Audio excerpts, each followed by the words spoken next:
Gisele, obrigado, boa tarde. Queria primeiro dar as boas-vindas a todos que estão assistindo esse painel na ANBIMA Summit. I'll switch to English and make my self-description.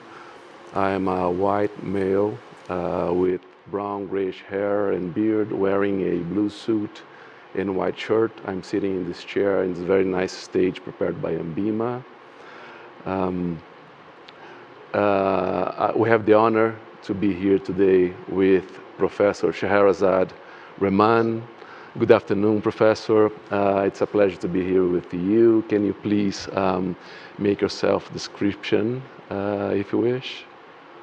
Good afternoon. Thank you. I am delighted to be here with you at this summit.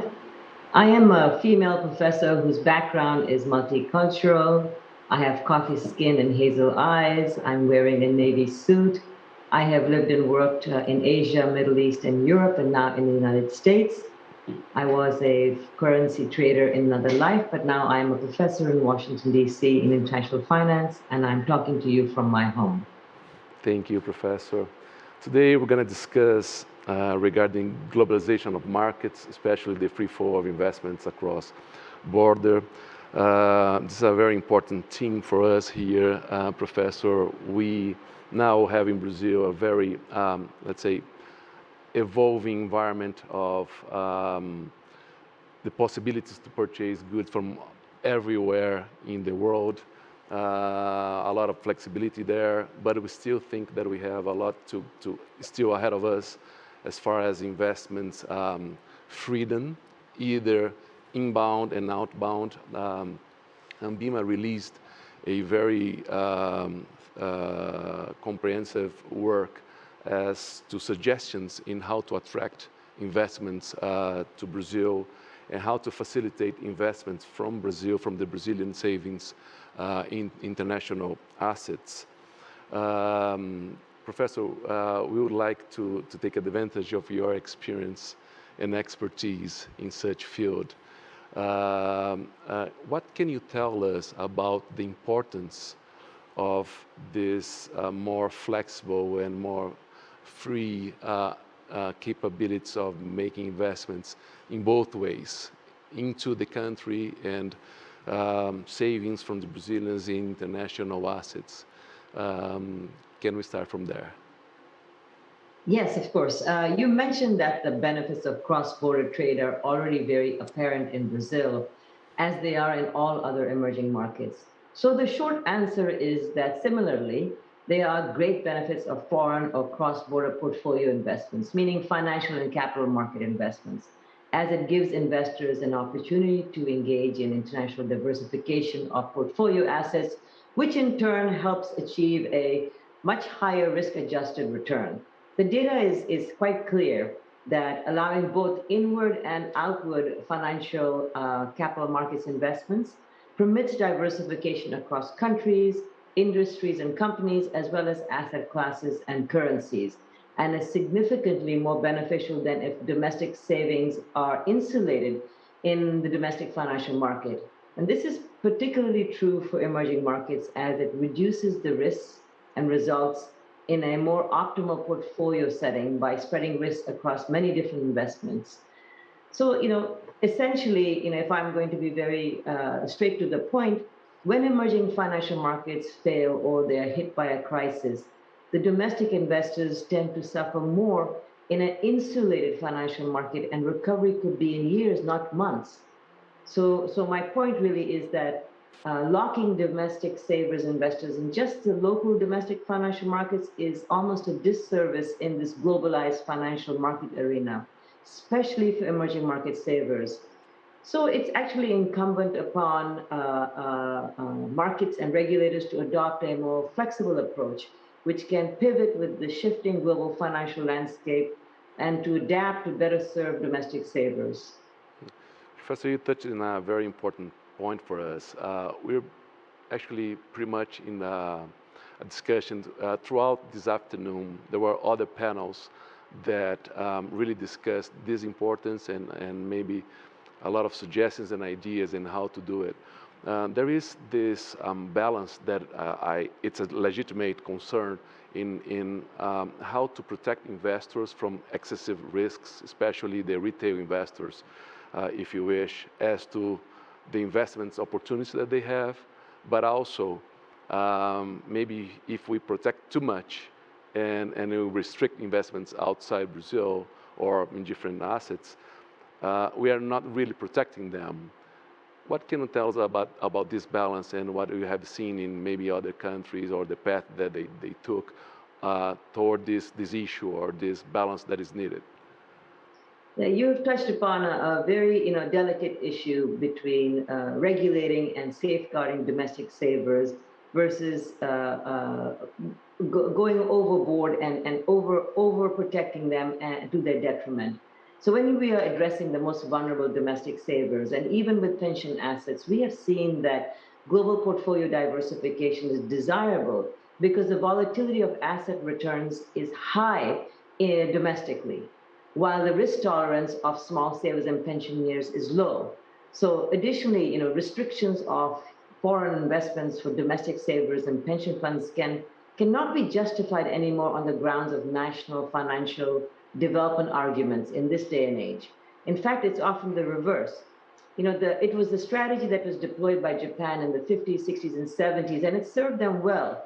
But it would spell disaster and hamper growth for countries to do this in this day of globalization. All we have to do is just look at a few examples. If you look at India's economic growth and development, it radically shifted the moment they loosened cross-border investment flows. The same is true for China, and the history and track record of their sustainable GDP growth rates speak for themselves, including the bump up of the middle class and eradication of extreme poverty to levels that are much more desirable today. Mm-hmm. And Professor, that's very good to hear. And maybe can you tell us a little bit more about the process of making this opening or greater opening of the regulations? Maybe the experience in the U.S. I mean, how was that? I can remember maybe in early 2000s, 2001, I was there in the U.S. and I remember a investment fund to this company, this investment manager that I worked for. They were talking about investing in a recovering world. We have just faced a lot of crises back then, and there was this huge fund that was offered to retail investors and providing them the opportunity to invest throughout the world in bonds and also a different fund in equities. And that goes back to early 2000, maybe later 1999, something like that. So it means that the regulation back then were already very, very open to investments outside the country. In Brazil, we have evolved a lot for the last days, but as you said, there is still some restrictions, especially for the retail investors to invest. How was this process of make this more open to the investments to be made abroad? What will be the inputs there for us as an industry, for the regulators on that regard? So I think one has to understand the context of time. Prior to 2000, we did not have the internet widely used, but the retail investor has become much more smarter and has access to information and knowledge and to self-learn about financial markets and understand movements much more readily now with the advent of technology and internet. We have to understand one thing in terms of how the world has moved forward over the last 20 years. Trade and foreign investments, both inward and outward, now go hand in hand. One really cannot separate the two in order to yield the full benefits of cross-border trade and investments. Using other emerging market cases, I think probably emerging market cases are a better example than to try to use the US because it's more similar to the situation in Brazil. And if we use these cases, we can see that once you facilitate cross-border investments, it yields all these other significant benefits as well. For example, it enhances corporate funding opportunities and allows to increase a net present value. It allows funding to go to optimal investments. It also allows, most importantly, for the exchange and adoption of best practices in market design. And lastly, but not least, the cost of financing is cheaper and there's more global transparency. So I believe that in today's world, the retail investor is well armed uh, to understand the world, obviously with some guidance with the regulator involved. But generally, I believe that we are in a very different environment than we were 20 years ago. And the openness of investments is critical to any individual saver's portfolio. Excellent to hear that, Professor. And you touched in this. We are living in a much different world now than we were, decades ago for sure, with respect to investments and cross-border investments, and that's primarily facilitated by the tools that we have now. You touched on the digital or internet, and that comes along with some risks, some new risks, and knowing that you are an expert on the cybersecurity environment as well, what would be the concerns and the protections that we need to have in place? Because of course, with this more flexible and the digital means to do the investments comes this risk that we have to address as well. What can you tell us about that?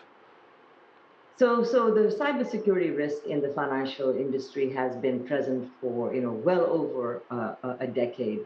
But I believe that the COVID pandemic has pushed cybersecurity's imperative by 100x.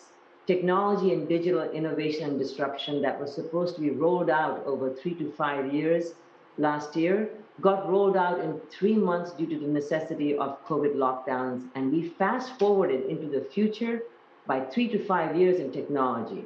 Every single significant global player has put their business model onto digital platforms through app-based single-touch portals. And that necessitates putting everything up into the cloud. So today's current cybersecurity imperative is now to protect against cloud hacks, protecting the business model and data sitting on the cloud. And in addition, fraud and ransomware has increased 600 times during COVID pandemic. Healthcare being a primary target because it's a soft target. Historically, we've seen that financial services must recognize that hackers will always find a way to exploit vulnerabilities. And these vulnerabilities may be in computer systems, networks, they may be in the processes or procedures, and constructing a technology firewall is just the first line of defense. Study after study have shown us that the weakest link in cybersecurity in any industry is human behavior. Thank you, Professor. To wrap up our conversation today, which we had the pleasure to receive very important inputs. We still, for sure, have a long way here in Brazil. This is a challenge, but it's being faced very, very thoroughly and very efficiently from the regulators, from the industry, in order to achieve the place that we want to be as a country, as far as openness of the investment flows and etc. What do you point out as the most important points of attention that we need to take care here in our industry, Professor? So I believe Brazil has to be insightful and intentional about attracting inward bound financial and market investments and how it invests outward bound capital as the world is tilting towards certain trends. I'd like to highlight three of them. Now, front and center is implementing ESG in the domestic investment strategy. Additionally, not considering ESG in the outward bound investment strategy would be a great mistake as well. ESG is here to stay, and especially with the younger generation who will be future investors and savers, they are demanding it, and institutions all over the world are responding, as is the corporate environment. The second piece is digital disruption in sectors that are driving investments to be concentrated in certain sectors. And Brazil has to be very savvy in understanding the implications of 5G and artificial intelligence, which is pivotal in any investment policy consideration. And lastly, but not least, I believe digital cash, and I don't just mean cryptocurrency, I also mean government backed digital money is here to stay and is the future. Professor, thank you so much for this. Unfortunately, we're running out of time. I would like to be here for, at least a couple of hours to discuss these very important issues with you. I'll just leave you a few seconds to make your closing remarks, if you wish. Well, I think that I would like to thank you for providing me the opportunity to participate in this summit. You could not have embarked on a more timely topic than addressing this issue and this imperative of promoting investments without borders. We sure try. Thank you so much, Professor. Obrigado a todos. Gisele, eu passo a bola de volta para você e boa tarde.